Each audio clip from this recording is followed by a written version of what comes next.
Right guys, tonight we're doing a bit of nightlife. We don't know how it's going to go, but we're going to a place we've never been before.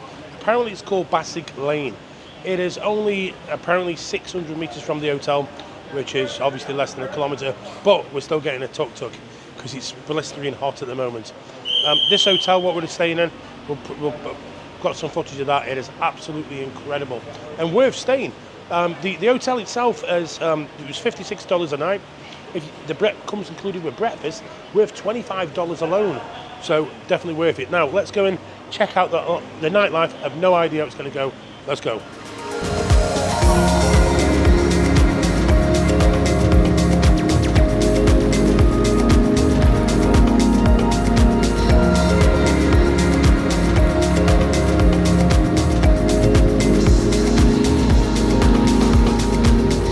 So this is it. We are here. This is a Basig Lane. Never been here before, but it looks interesting. Let's go.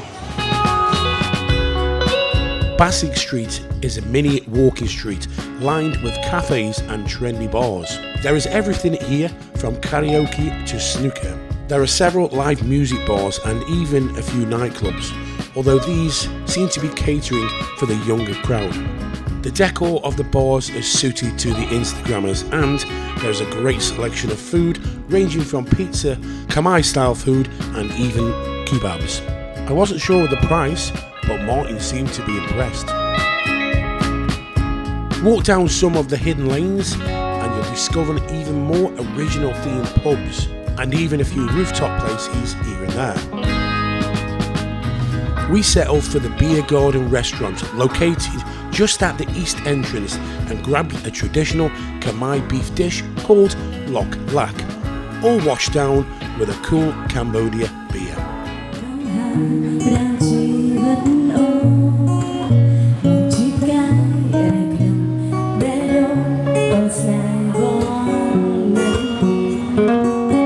Moving on to some of the side streets at the West End, we stumbled upon a strange trendy places such as the library, the gossip room, a graffiti bar named The Den, and uniquely named Welsh Embassy.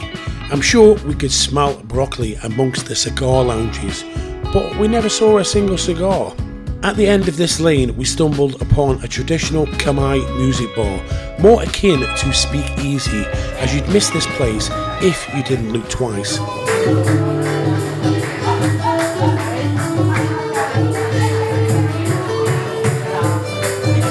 If you want a real Cambodia, then this is exactly the place you want to check out.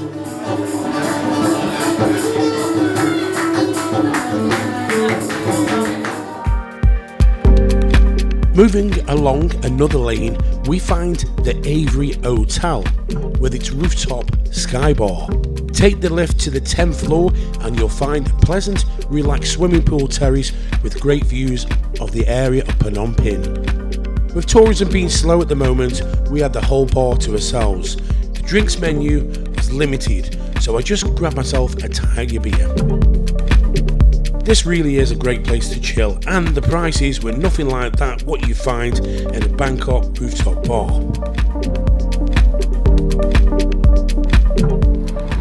The night had just begun, so we jumped a $2 grab tuk-tuk and headed to Street 102 for some live music. Welcome to Oscar's Corner. There is a girly type bar downstairs, but we headed upstairs to the music lounge, where they have different bands on every night. Music starts at 10:30 PM and finishes quite early around 1 AM. So our advice is don't arrive too early. The beer is cheap as chips here, but the aircon is definitely 50-50, so bring a fan. As the night grew later and later, we had to head down to the famous 136th Street and go to the best club in town. It's Charlie Chan's. The place is run by long-time expat residents who once owned the Secrets Bar in Soi 14 off Walking Street. They did indeed name the Phnom Penh bar as Secrets, but recently changed the name to Charlie Chan's. It's a hybrid club, mixed with a cocktail lounge feel with trendy club atmosphere. There are a mixture of dancing girls and hostesses to keep you company, and overall prices are very reasonable for an establishment this high-end.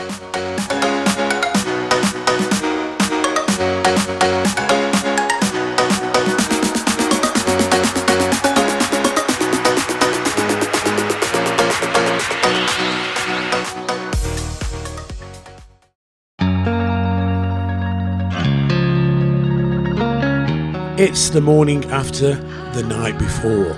We head underground to the unusual duty-free shopping centre beneath Naga World 1 and 2. These hotels are connected under the road.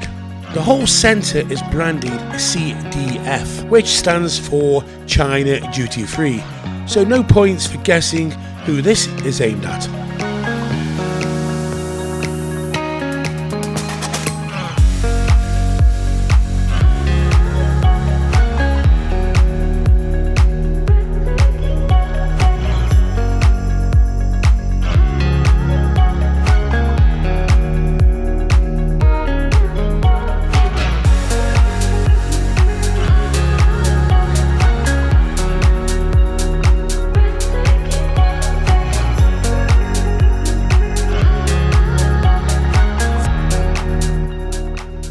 So this is the pool at Naga World 1. Now we're staying at Naga World 2.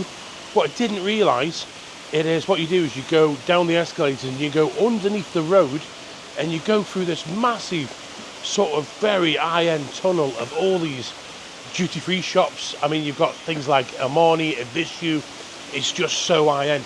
And around there, I'm going through the security everywhere. The security in this hotel is unbelievable. I mean, I think I'm going to have to say this is one of the best hotels, or probably the best hotel I've stayed in. I'm not saying that because the rooms are excellent, but it's just the amenities, the facilities here, it's just second to none. I don't know how many restaurants there are, I don't know how many casinos there are, but in the restaurants the food is the best. The breakfast buffet is just madness, and that comes in the price. If you wanted to get a breakfast outside, it is $25. It comes free with the room. So we're paying $56 a night for a 5-star luxury hotel.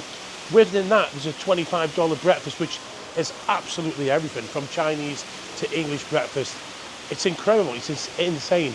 I mean, I have had a bit of a flutter this time as well in the casinos. That's one thing we can't do. They're a bit funny about filming. Definitely not allowed in a casino. But first night I was $80 up. Last night I was $150 down. So I'm about $80 difference at the moment. But anyway, I'm not playing for gambling, I'm playing for a bit of fun. And I've been in the casinos a couple of hours and had a great time. But this old place it's fabulous. And you know, it's worth actually coming to Cambodia just for this hotel.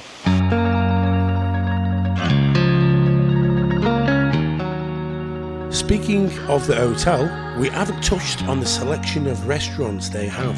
It's actually 20 in total. We decided to go to the second floor and check out their all-you-can-eat buffet. Ironically, tonight it's Indian night. Welcome to Pangaea Restaurant, Naga World 2. One of about, we think, around about 15 or higher. And there's probably around about 30 casinos on this place. So what we're going to do now is we're going to go in and we're going to feast ourselves. It's $29 for the buffet. Sounds a lot of money, but wait till you see it all.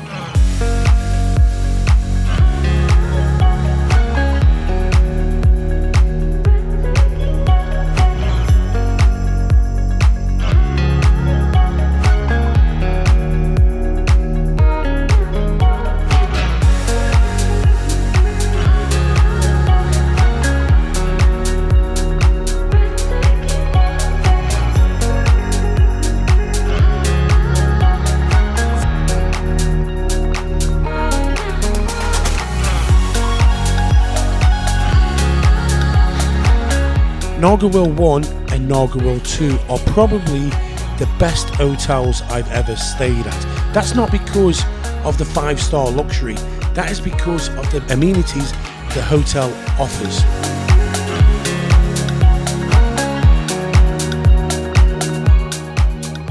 So that's my third plate here. The food is absolutely incredible. I mean, what they do is every night they change the theme.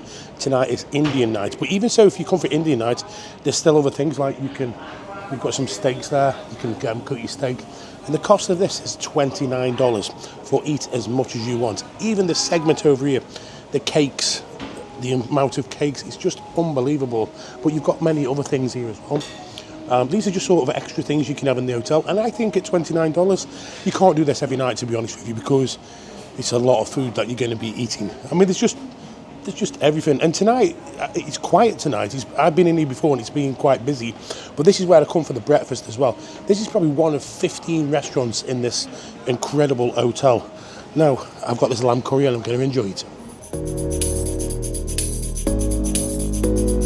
And with that, the next morning it was time to check out and head back to Phnom Penh Airport. This will be our last time seeing Phnom Penh Airport, as our next trip we will be arriving at the brand new Teco Airport. Right guys, we are actually on board the flight now. We missed doing the ending on the last video, but that was an alternative night. I went to Basset Lane and somewhere different than 136 and 130 where we normally go, and it's quite an interesting place, to be honest with you.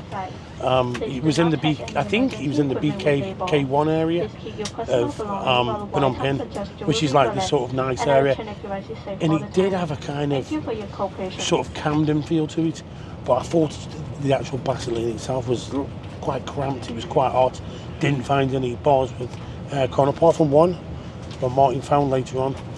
But yeah, it's different. It's alternative than going to your 136 and 130.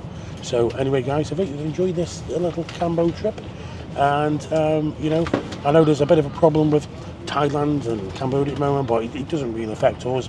And to be honest with you, I found the Khmer people very friendly, and they were very we welcome Thai people. They were just so lovely about Thai people, so no issues at all there. Anyway guys, I hope you've enjoyed these, and we'll catch you on the next one. The next one's probably going to be a news update. See you later.